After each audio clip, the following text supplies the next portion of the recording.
Boa tarde, amigos e amigas da Web TV, a Voz Católica. Eu sou Luiz de Galinella e estamos iniciando mais um programa Conhecendo Maria, sua devoção, nossa oração. No programa de hoje, eu vou falar de um santo que pouca gente conhece e, ao mesmo tempo, ele é tão popular em algumas regiões, né? No próximo sábado, no dia 14, nós temos uma comemoração muito popular. Santo Antônio de Catigeró, ou, canonicamente falando, Beato Antônio de Noto. Já no domingo, dia 15, também nós temos uma comemoração muito bacana e importante para nós, né? Vocês vão saber quem que é. É o São Longino, ou São Longuinho, aqui no domingo. Mas eu vou falar primeiro dele, já que no sábado agora é dia dele. Quem foi o Beato Antônio de Catigeró? Mas antes de falar desse santo muito querido, eu vou fazer algumas considerações sobre os primeiros santos negros em solo brasileiro. Por que eu estou falando isso? Porque eu já falei ao longo do programa, nós vamos completar um ano, de alguns santos negros. Mas qual a importância desses santos negros no Brasil colonial? Olha, as ordens religiosas, ao terem sido autorizadas pela coroa portuguesa para os seus deslocamentos para essas novas terras, tanto no Brasil, né, após o descobrimento de 1500, a costa ocidental da África e a Índia, preocuparam-se em criar também condições à catequização, né, aos gentios, os chamados gentios não brancos, que encontrariam, que eles não sabiam de fato o que eles iam encontrar. 3 ordens religiosas grandes foram as primeiras a cumprirem essa orientação da coroa portuguesa. Aqui no Brasil e nos outros lugares da América Latina, a coroa espanhola. Elas, além do atendimento pastoral aos portugueses que para cá se deslocavam, deveriam criar condições para, além desse trabalho, efetivarem realmente a conversão de negros e indígenas. O recurso tecnológico, vamos dizer assim, da época, foi dispor de um santo negro como referencial para a relação religiosa. Assim, esse santo negro, representativo da ordem, seria um modelo de exemplo no trato com os gentios. Vocês estão percebendo hoje, por exemplo, a importância de fazer uma nova reevangelização da Amazônia. Então vocês vão perceber que muita coisa que está surgindo, e hoje nós temos como os meios de comunicação, as redes sociais, acabam tendo essa virtude e também, às vezes, um pouco de malefício, porque acaba deturpando a real necessidade da evangelização e a inculturação desses povos ditos, a gente não fala mais indígena, mas nós falamos nativos brasileiros. Eu vou voltar fazendo só essa analogia para vocês entenderem o porquê também eu falar um pouco dessa história, porquê da importância desses negros santos na nossa cultura. É importantíssimo, gente. Você sabe como isso está enraizado em alguns lugares, assim, é fundamental, justamente inclusive para a paz social. Olha, naturalmente a chegada desses santos pretos católicos ocorre em uma ordem cronológica que gera a precedência de datas, tem precedência disso, né? E assim foram as suas devoções concretamente implantadas no Brasil. Como explicado em programas anteriores, o litoral, ou seja, a costa brasileira, foi o primeiro foco de colonização e implantação da ordem econômica colonial portuguesa e, como consequência, também sua área de atuação na evangelização desta mão de obra, que inicialmente era indígena e depois passou a ser negra. Lembra? O ciclo do pau-brasil, toda aquela costa explorando o pau-brasil, depois o ciclo da cana-de-açúcar, depois o ciclo das Minas Gerais, enfim, tudo em decorrência do ordenamento jurídico e econômico que a coroa portuguesa ditava na época, inclusive em relação às ordens religiosas. Bom, em relação às ordens religiosas, falando com suas respectivas datas de instalação, notamos que seguindo-se quase que simultaneamente sua instalação no Brasil colônia. Assim, pode ser sintetizada a chegada do Brasil desses santos negros na seguinte data. Então, mais ou menos 1549, a ordem jesuítica, ou a chamada Companhia de Jesus, quanto ao Beato, no caso, o Beato Antônio de Catiggeró. Entre 1576 a 1590, o servo de Deus, franciscano, da Ordem Terceira, negro, nascido na África, na atual Líbia, e vendido como escravo na Itália, dito como Tio Antônio ou Santo Negro, sendo o primeiro dessa espécie, tendo um tratamento geográfico. Ele foi primeiro que São Benedito, foi primeiro que São Eslebão, depois vocês vão ver direitinho. No Brasil, tratado como Catiggeró e devidamente reconhecido nesse tratamento pelo Vaticano, né? Porque tem vários outros, eu vou mostrar para vocês. Logo, devemos considerar que Santo Antônio de Catiggeró, ou Beato Antônio de Catiggeró, foi o primeiro santo negro a portar em terras brasileiras. Olha, muita gente não sabia disso. Pela mão dos catequistas jesuítas. Quem foi o primeiro catequista grande? Agora, o São José de Anchieta, né, gente? Bom, em 1596, tudo no século XVI, a Ordem Carmelita, quer dizer, entre 1725 e 1745, nós tivemos Santa Efigênia e Santo Eslebão, santos os primórdios do catolicismo, século I e VI, respectivamente, né? Ela, a Santa Efigênia, é uma princesa núbia, e ele, um rei de Axum, ambos negros, nascidos respectivamente nos atuais países de Sudão e Etiópia.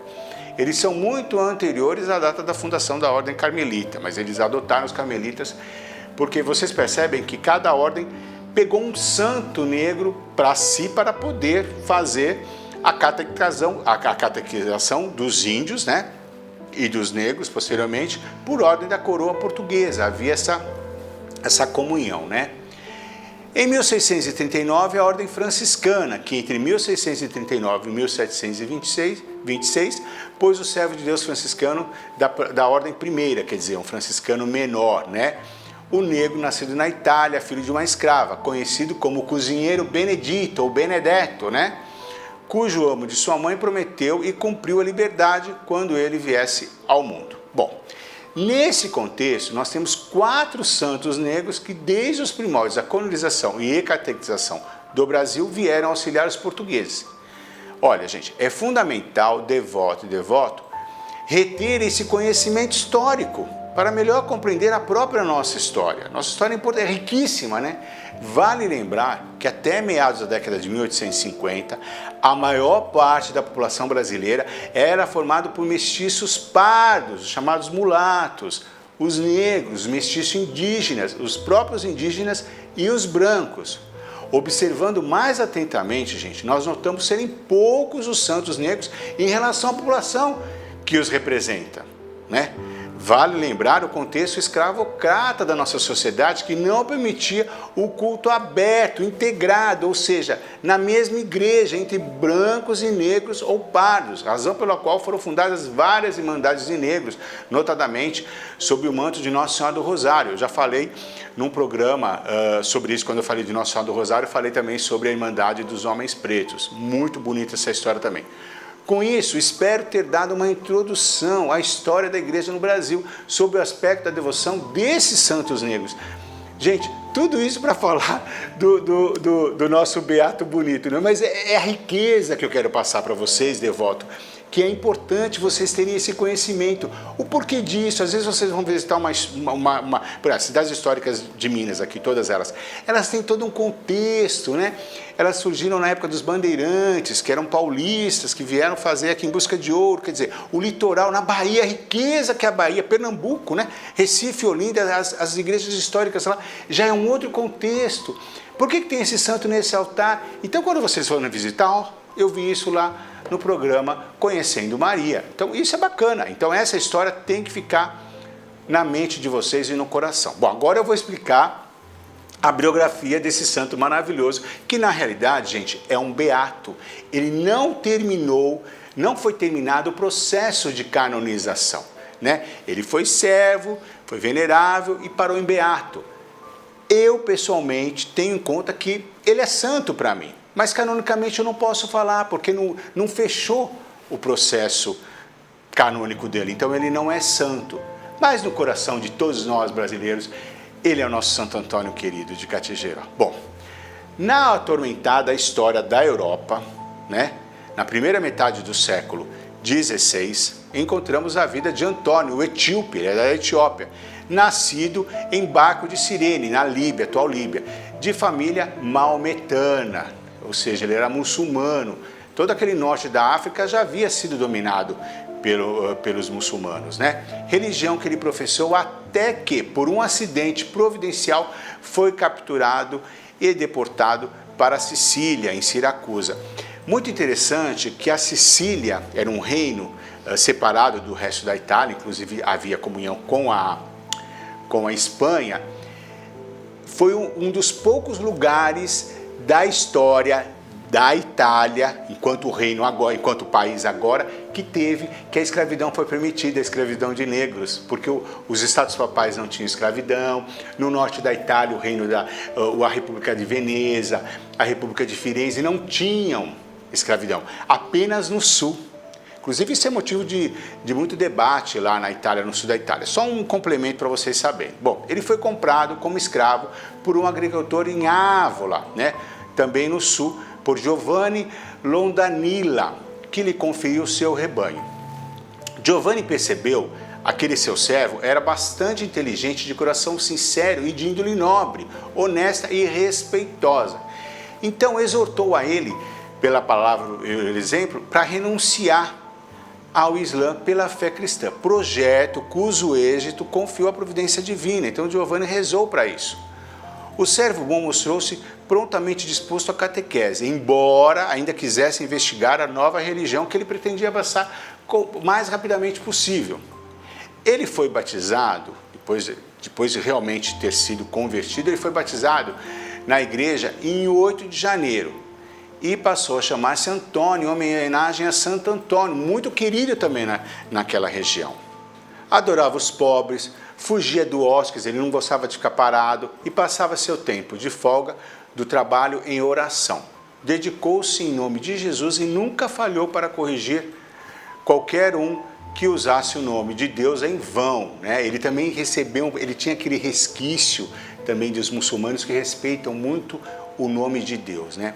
Alimentava em si um espírito constante de arrependimento dos pecados, recorrendo à dor, né? Ele fazia muito penitência, né? Os primeiros períodos da sua vida. Durante os 38 anos, gente, 38 anos, hein? Em que viveu no território avolense, desfrutou de uma reputação de homem exemplar, sóbrio, com sua qualidade conquistou os corações de toda a comunidade. Ele costumava ir regularmente à igreja de Santa Venera, bem vagarosamente, para a confissão e comunhão. Também para alimentar a lampadazinha, aquela lampadinha do santuário no altar de Santiago, o apóstolo. Também cuidava das flores, enriquecia o altar, né? Ele assim, uma pessoa que se dedicava à igreja também. Dom Nicola Castoni, que era o seu confessor, e era o confessor lá na igreja de Santa Venera, disse na biografia dele: Antônio tem progredido pela virtude e de virtude em virtude, e de bom para melhor. Tem praticado como um filho espiritual durante 15 anos. E eu o tenho avaliado como um homem caridoso, paciente e casto, zeloso no serviço de Deus. E não vi nele a mínima falha, por menor que fosse. A maioria dos santos tem vários, quando fazem a biografia, consultam os confessores e os diretores espirituais, porque eles sabem o que se passa no coração desses santos. Enquanto isso, o fazendeiro Giovanni casa 2 dos seus netos com 2 irmãos de Noto, uma cidade próxima lá da região, né? Vincenzo e Michele. E como parte do dote, dá-lhes o seu rebanho e o escravo líbio. Quer dizer, porque o escravo era como se fosse uma coisa mesmo, né? Recomendando muito que o tratassem muito bem. Desde então, Antônio viveu em Noto com seus novos proprietários, que ele, como já sabia fazer, ele começou também a pastar juntamente, aliás, administrar as pastagens onde haviam muitas ovelhas e construir galpão. E ele foi nomeado como capataz também dos chefes dos pastores, porque a fazenda já era muito maior, numerosa, enfim, uma grande propriedade. Esse ofício, Antônio iria exercer com muita precisão e grande bondade para com os pastores subordinados, incentivando a honestidade profissional. Quer dizer, evitando que nenhum animal se machucasse ou que fosse furtado por um dos funcionários, né?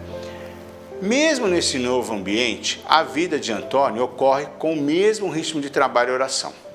Em consideração, olha, às qualidades sobrenaturais e aos milagres que tanto admiravam em Antônio, o etíope, porque lá ele é considerado Antônio o etíope, e temendo manter como escravo um amigo de Deus, Miquel e Vicente deram-lhe a liberdade. Por que aconteceu? Existem muitas lendas, mas ele começou a fazer milagres. Então a comunidade ficou revoltada com os proprietários. Mas você está mantendo um santo como escravo? Não pode. Né? Então, por sua bondade e vida santa, e porque é caridoso e paciente. Todos falavam isso, né? Os 4 anos de serviço voluntário, ele ainda, mesmo depois da liberdade, ele ainda continuou se dedicando ao trabalho dele para não abandonar os antigos proprietários. Olha a doação que ele fazia, né? Bom, livre da escravidão doméstica, ele dedicou-se agora ao voluntariado no Hospital de Noto. Assistia diariamente à missa e participou de um grupo de oração. Leu a vida de todos os santos, muitas vezes incentivo para imitá-los. Ele queria imitar, especificamente, a vida de um santo, o beato Conrado Piacentino. Vestiu para isso o hábito terceiro franciscano, quer dizer, a ordem franciscana secular, o mesmo da Santa Rota de Viterbo que eu já falei para vocês, recebido das mãos do guardião do convento dos Sagrados Corações de Jesus e Maria, lá em Noto, e retirou-se para o deserto de Pisone, onde levou uma vida ascética, mais angelical que humana. Nas vezes que o beato Antônio ia a Noto, o povo saía às ruas, alguns para vê-los, outros para beijar-lhes a sua mão, e muitos para se recuperarem de doença, porque ele tinha essa fama de curador, que curava as doenças. Disseram aqueles que se tratavam com familiaridade, nunca o via zangado, mesmo quando provocado, e em vez disso mostrava-se mais leve, calmo, com todos, e todos se maravilhavam com ele, né? Bom, um dia ele ficou doente, né, em Noto, e ele estava sentindo o seu fim chegando e quis receber os sacramentos e entregar a alma devotamente a Deus. E o fez em 14 de março de 1550. Seu corpo foi enterrado na Igreja Santa Maria de Jesus, em Noto, por sua própria vontade. Em 13 de abril de 1599, então 49 anos, quase 50, seu corpo foi exumado como parte do processo de sua beatificação. E, para a surpresa de todos, foi encontrado intacto, incorrupto, sendo declarado beato neste dia, em cerimônia, na cidade de Noto. Olha, na vida e depois da morte, foi conhecido por muitos milagres. Era chamado o Negro, pela cor de sua pele, sendo ele filho de pais africanos. Foi anunciado como Santo Negro pela distintiva santidade de sua vida. Em 1611, é dada a licença para divulgar a imagem com a sua auréola, que vocês estão vendo aqui, olha, de beato. No século XVII, o exemplo da sua vida é proposto principalmente para os negros escravizados do Brasil vindos da África. É o que eu expliquei anteriormente, né? Quando eu falei sobre os santos negros, por sua origem africana, né? Em 24 de janeiro de 1978, agora, no século passado, na igreja de Santa Maria de Jesus em Noto, o bispo, Monsenhor Salvatore Nicolasi, fez o reconhecimento canônico da alçada do beato Antônio Artiopes, que é Antônio Etíope, né, em latim, doando o braço direito à paróquia de Nossa Senhora do Ó, em São Paulo, Brasil, a única. Olha, Santo Antônio de Catigeró, ou Beato Antônio de Catigeró, tem a sua festa comemorada sempre no dia 14, quer dizer, no próximo sábado, previsto no calendário oficial do Vaticano, sendo essa a data da sua morte. Também é comemorado o 8 de janeiro, data em que se batizou, a mesma data atribuída ao batismo de Jesus, e que ele considerou como seu verdadeiro nascimento, quer dizer, ele renasceu novamente, ele era maometano e renasceu como cristão. A Arquidiocese de São Paulo e muitas outras consideram o 8 de janeiro. Na paróquia de Nossa Senhora da Expectação do Ó, né, ou Nossa Senhora do Ó, nós já tivemos um programa sobre isso, não há um dia específico, mas todo dia 18 de cada mês, a missa solene em honra ao santo, né, ao beato, e também em memória a Nossa Senhora da Expectação do Ó. Vocês vão entender mais adiante por que eu estou falando dessa igreja em especial, né? Bom, Santo Antônio, ele tem diversos nomes. Ele tem Santo Antônio de Noto, em Portugal e em alguns lugares do Brasil, entre eles Minas Gerais. É a cidade italiana onde ele viveu os últimos anos de sua vida, após Ávola, em torno de 8 anos. Categeró, essa é a denominação mais conhecida e se estabeleceu no Brasil, a partir do Brasil, com várias corruptelas. Então, dependendo da região, o sotaque ou o sotaque muda. Então, por exemplo, tem Categerona, Catalagerona, Calatagerona, Cartejarona, Catigiró, Categiró e Catigeró. São nuances pequenas, mas é que são, né?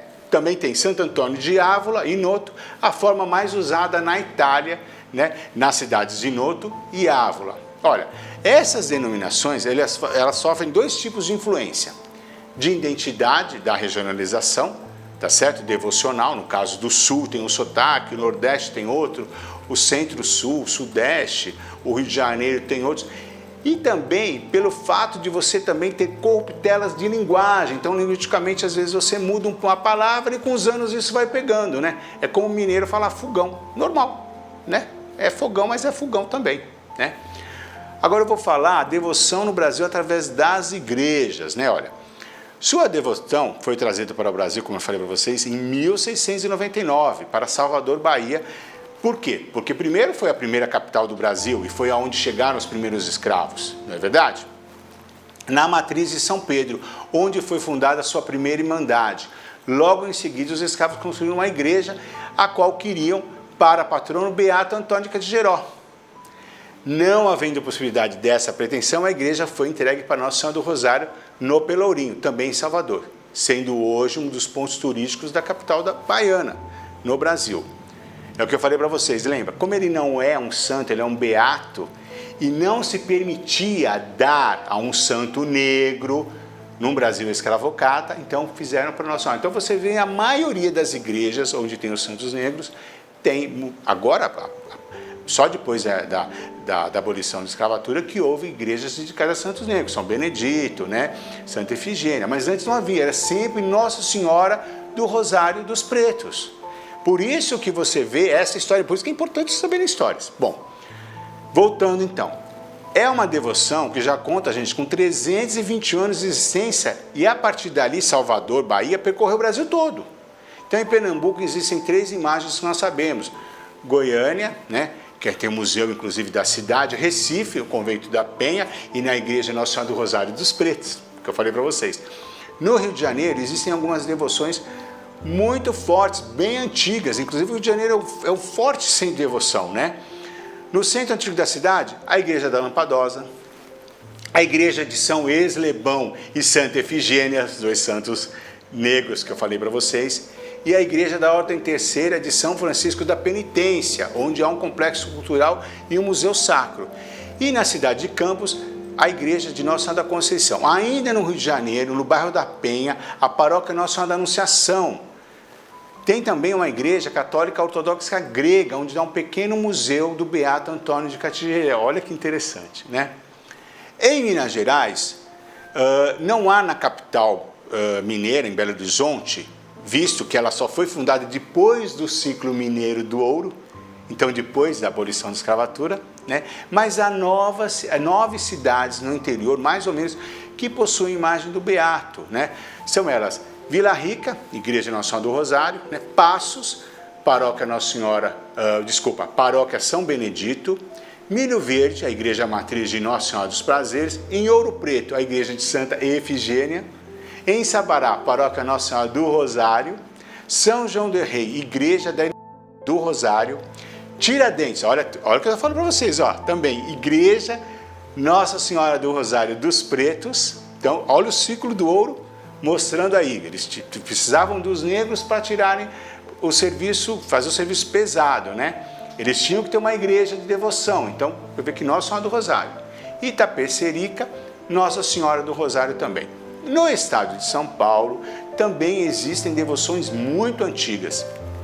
A abundância de igrejas com imagens do Beato são muitas. Igreja das Chagas do Seráfico Pai São Francisco da Ordem Terceira, ou também da Penitência, né?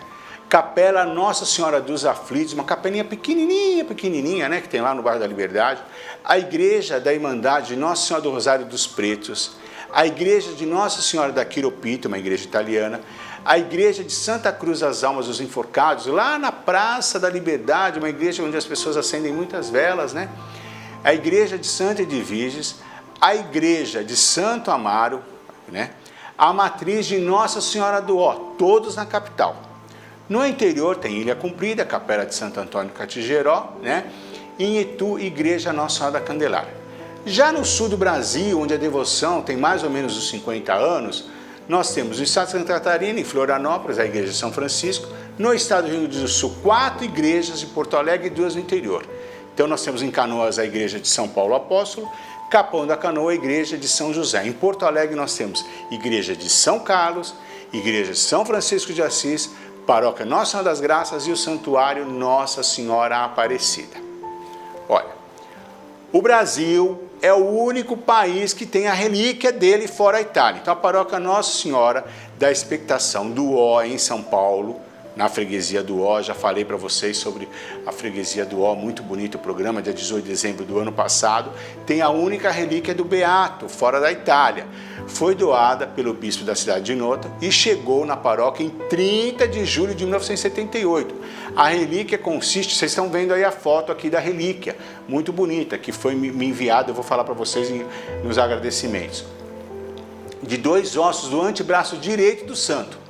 A sequência de fotos que vocês veem aí foram tiradas pelo diácono Benedito Camargo, responsável em São Paulo, na paróquia Nossa Senhora do Ó, e pela guarda de divulgação da devoção do Beato Antônio Catigeró. Então, meu agradecimento para o seu Benedito, que me atendeu muito bem por telefone e me explicou muitas coisas que eu estou falando hoje para vocês, né? Ele administra, inclusive, um site chamado Portal do Ó, tudo sobre a paróquia e o santo ou Beato Antônio de Catigeró tem lá explicado. Então, um abraço para o senhor, tá, seu diácono? Muito obrigado. Bom, eu espero que vocês tenham gostado dessa primeira parte do programa, né?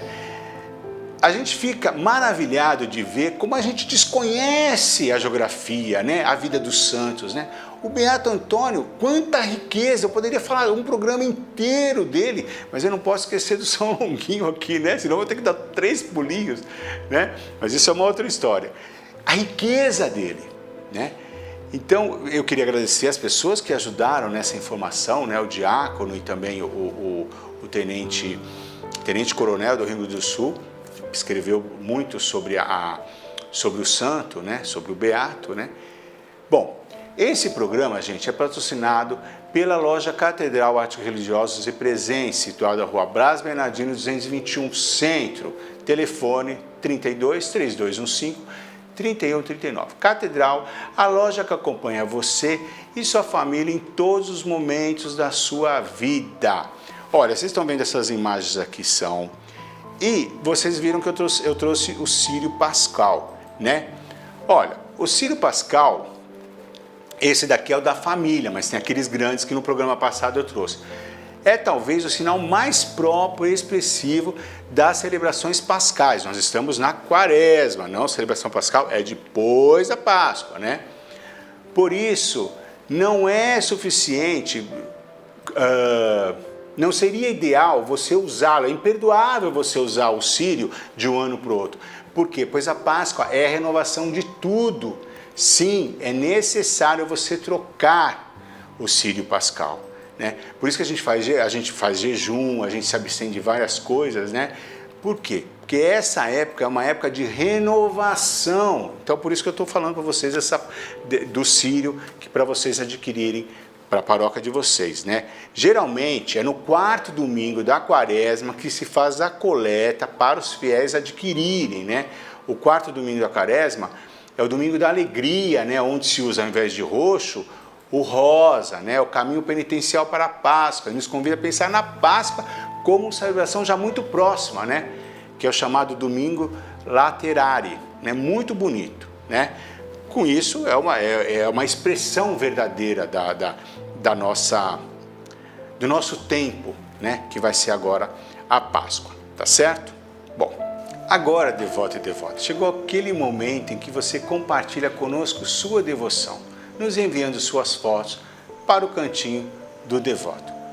Hoje eu tenho uma foto muito especial, muito bacana, um amigo, inclusive um amigo meu há muitos anos de seminário, que é o Paulo Boto. Olha que foto bonita, ele está entre o bispo emérito de Maringá, tá lá, que é o bispo Dom Anuar Batista, ele está lá na própria Catedral de Nossa Senhora da Glória, que é uma basílica menor. Então está o Paulo Boto, a esposa dele, ele é diácono permanente e a sua esposa é responsável pelas oficinas de oração. E eles são muitos devotos, eles são devotos de Nossa Senhora do Equilíbrio. Olha que bonito. Quero agradecer, meu amigo Paulo Boto, por ter nos prestigiado com essa foto. Olha, gente, você pode participar também enviando suas fotos para o Cantinho do Devoto através do WhatsApp, que é o 32 999 88 4664, dizendo o seu nome e cidade. Bom, vamos agora à segunda parte do programa. O programa está maravilhoso, está gostoso, né? No domingo agora, no dia 15, tá certo? Nós temos uma memória também muito popular aqui no Brasil, né? Que é o dia de São Longuino, né? Latim Longinus, né? Também conhecido como São Longuinho. Gente, existem pouquíssimos relatos acerca desse personagem, desse santo, né? A princípio, existe um erro muito comum em relação a este santo. Por quê? A palavra Longinus refere-se à lança que transpassou Jesus, que mais tarde vinha a ser conhecida como a lança do destino, né? Na realidade, não se sabe o nome do legionário que a manejou. Longinus é também chamado de Cássio, também. É apenas uma vertente do nome dele, nascido em Roma nos primeiros anos da nossa era. Pelo fato do nome ser derivado do grego, significar uma lança, é referido como tendo sido o soldado romano que perfurou Jesus com a lança, está em João 19:34. Ou como centurião, que na crucificação reconheceu Cristo como Filho de Deus. Está em Mateus 27, está em Marcos 15, está em Lucas 23. Tá certo? Ele é citado em todos os evangelhos sinóticos. De acordo com os relatos dos evangelistas, nos evangelhos, em razão de o pôr do sol iniciar-se, o Shabá, e para que os corpos dos condenados não profanassem o dia santo, que era o dia do Shabá, né? As suas pernas deveriam ser quebradas para apressar a morte. Chegando em Jesus, viram que ele já estava morto, e para comprovar o óbito, um dos soldados perfurou-lhe o corpo com uma lança, né? Uma das 5 chagas, estão lembrando disso, né? Segundo o Evangelho de João, em 19:34, ele diz: um soldado lhe atravessou o lado com uma lança e imediatamente saiu sangue e água. O Evangelho de São João, inclusive São João foi testemunha ocular da morte de Jesus, né? Diz que quando o soldado perfurou o lado do Senhor, dali saíram sangue e água. Um soldado lhe atravessou o lado com uma lança e imediatamente saiu sangue e água. Estou repetindo o que João falou em 19:34. A tradição diz que essa água que saiu do lado, no caso de Jesus, respingou em Longinos e ele ficou curado de um problema que tinha nos olhos. É a água do lado de Cristo que curou não só os olhos físicos de Longinos, como também e principalmente os olhos de sua alma, pois atribuiu-se a ele as palavras de um soldado presente na hora da morte de Jesus. Verdadeiramente, esse era o Filho de Deus. Foi o que Longinos falou. A partir de então, sua vida não foi mais a mesma. Tocado pela graça de Deus, ele se converteu e passou a acreditar em Jesus e abandonou o exército romano. São Longuinho, ou São Longinos, é uma prova do poder, do amor e da misericórdia de Deus. Jesus curou a vida de um soldado que o matava. O soldado convertido teria abandonado o exército romano, transformando-se num monge. Longinos passou a peregrinar e a levar a palavra de Cristo, principalmente na região da Capadócia, atual Turquia. Ele foi descoberto pelo governador da região da Capadócia e denunciado como desertor a Pôncio Pilatos, que o condenou à morte caso não renunciasse à fé. Longino se manteve firme em seu pensamento. Mesmo após ter sido torturado, seus dentes arrancados e sua língua cortada. Por fim, acabou decapitado. Era a morte dos romanos, né? Uma morte mais rápida. Lembra que eu falei para vocês da decapitação, inclusive, de São Paulo? Né? Era um privilégio, vamos dizer assim, ele não foi crucificado. Né? O soldado que ajudara na crucificação e morte de Jesus, tempo depois, dava sua vida por causa do mesmo Senhor. São Longuinho foi canonizado pelo Papa Silvestre II, quase 1000 anos depois, na virada quase do milênio, do primeiro milênio, em 999. O processo de canonização já tinha caminhado bastante conforme os trâmites exigidos da época da Igreja. Porém, vários documentos que faziam parte do processo ficaram perdidos ao longo dos anos. Então o Papa pediu a intercessão do próprio São Longuinho para que o ajudasse a encontrar os documentos perdidos. Né? E aconteceu que pouco tempo depois os documentos foram encontrados e a canonização aconteceu. Talvez daí a tradição de chamar o seu nome para encontrar o que se está perdido. Gente, agora já os pulinhos ninguém sabe quando surgiram, tá? A sua festa é comemorada no dia 15 de março por nós católicos, mas na Igreja Ortodoxa é celebrada no dia 16 de outubro.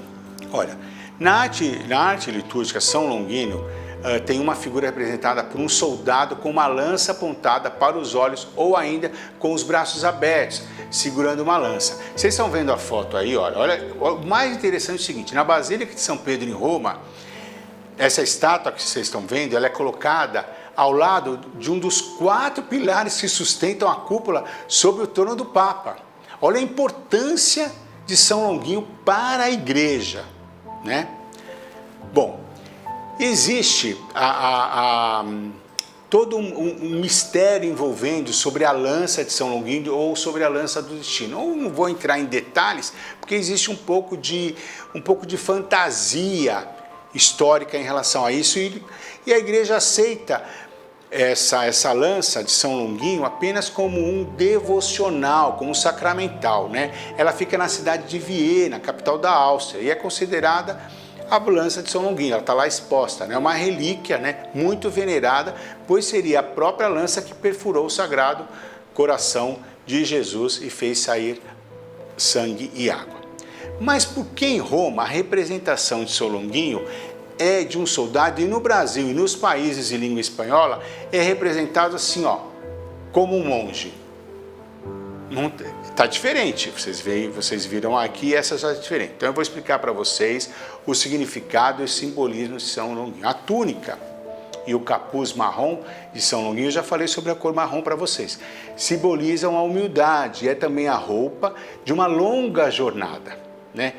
Com efeito, Longuinho fez uma longa jornada de Roma até Israel e depois uma jornada espiritual, deixando de ser soldado violento para se tornar um cristão propagador do Evangelho. E vocês podem perceber que esse hábito se assemelha muito com quem? Qual é o santo maravilhoso que todo mundo fala? São Francisco. É quase que um hábito franciscano de bondade, né? Então a pessoa quando vai... Porque é muito difícil na iconografia você rezar para um santo com uma espada, com uma lança, né? Aquela que furou Jesus, né? Que transpassou Jesus.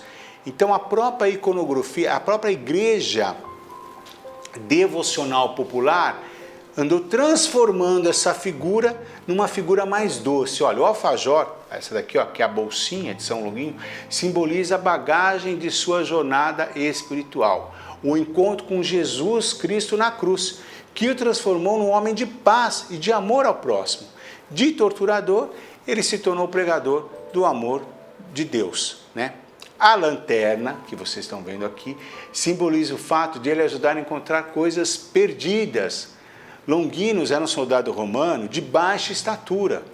Nas tavernas e reuniões dos soldados, ele sempre encontrava coisas perdidas que caíam por ser baixinho e devolvia aos seus donos. Então ele se tornou famoso na legião romana também por causa disso. Por isso que o Papa Silvestre II, no ano de 999, estudando a sua história, pediu para ele também encontrar os documentos para provar a sua canonização, né?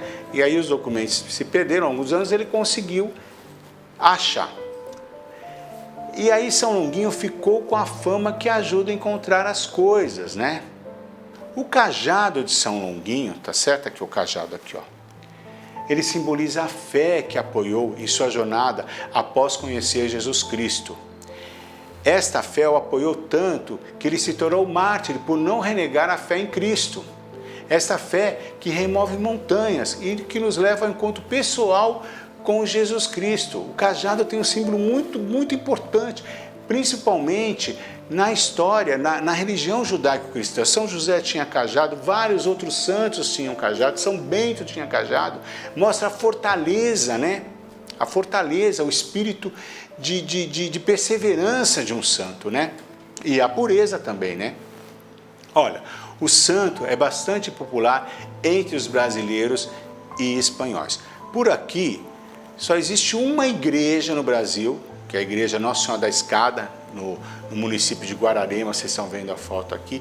É a única que tem uma representação de São Longuinho no altar. Olha que interessante, né? Em Roma é um dos 4 pilares e aqui no Brasil não tem uma igreja dedicada exclusivamente a São Longuinho, né? E essa história dos pulinhos, vocês vão pesquisar porque eu não consegui, é uma tradição aqui no Brasil, né? Essas 3 pulinhos, enfim. Acho que você tem que rezar e pedir para Deus te ajudar a acharem as coisas também. Bom, espero que vocês tenham gostado desse programa, um programa mais leve, histórico, com bastante conhecimento, né? E nós estamos chegando ao fim de mais um programa, né? Eu quero agradecer à Arquidiocese de Juiz de Fora, a nossa patrocinadora Loja Catedral e principalmente a você, devota e devoto, que nos acompanha até agora. Esse programa é feito para você, especialmente para sua família e seus amigos. Dê seu like, compartilhe o programa e você sabe que para rever este e outros programas da Web TV, acesse nossos canais. Na web, no Facebook, no YouTube, sempre digitando a Voz Católica, tudo junto. Antes de fazer a oração final, eu quero fazer uma observação muito rápida, que é porque eu participo de muitos grupos, tanto no Facebook como no WhatsApp, e as pessoas estão num debate muito rigoroso, né, devido ao Covid-19 ou coronavírus, né? O que deve fazer? Tem gente que está querendo não ir à missa aos domingos. Eu percebi que nesse último domingo nós tivemos muito poucos fiéis indo. Gente, missa e de domingo é dia de guarda. Caso você esteja nessa faixa etária, você tem crianças menores, ou você esteja gripado e você tem mais de 65 anos, claro que você pode assistir a sua missa dominical em casa. Você não vai se privar de ver. Quanto à comunhão, gente, se você puder, durante a semana, vá comungar numa missa onde tem menos gente, para você não se expor. Tirando isso, gente, sem pânico, vão à missa aos domingos, preferencialmente de manhã, que tem menos gente, geralmente à noite tem mais. Aqui em Juiz de Fora, a Catedral tem um horário extenso, várias outras paróquias têm um horário muito extenso, são quase 7 missas ao longo da programação do domingo, é muito tempo, então dividem esse ao longo. É muito triste saber que você vai se privar de um dia como o domingo para deixar de ir à missa. Então, tirando essas situações em que você está gripado, você tem um pouco, viu, devoto e devoto, você tem um pouco mais de idade, assista a missa pela televisão, com certeza. Deus vai estar adentrando. Nós estamos na fase da quaresma, de penitência, de reflexão. Então, isso também é uma reflexão, né? E principalmente, gente, vamos rezar para que o pânico e o medo, nós precisamos confiar no Senhor, viu, gente? Os evangelhos todos da quaresma falam na confiança. Depois eu vou fazer um programa só sobre os evangelhos, mostrando que nós precisamos ter confiança em Deus. Nós não vamos nos expor à toa, mas também não precisamos entrar em pânico, não precisamos ter medo das coisas, né? Para vocês terem ideia, A dengue mata muito mais no Brasil do que, por exemplo, graças a Deus nós não tivemos nenhum óbito até o momento, né? Então vamos tomar cuidado, mas principalmente temos que ter serenidade nessas horas. Esse era o recado que eu queria dar para vocês, tá certo? Em nome do Pai, do Filho, do Espírito Santo. Amém. Ave Maria, cheia de graça, o Senhor é convosco. Bendita sois vós entre as mulheres, e bendito é o fruto do vosso ventre, Jesus. Santa Maria, Mãe de Deus, rogai por nós, pecadores, agora e na hora de nossa morte. Amém. Em nome do Pai, do Filho, do Espírito Santo. Amém.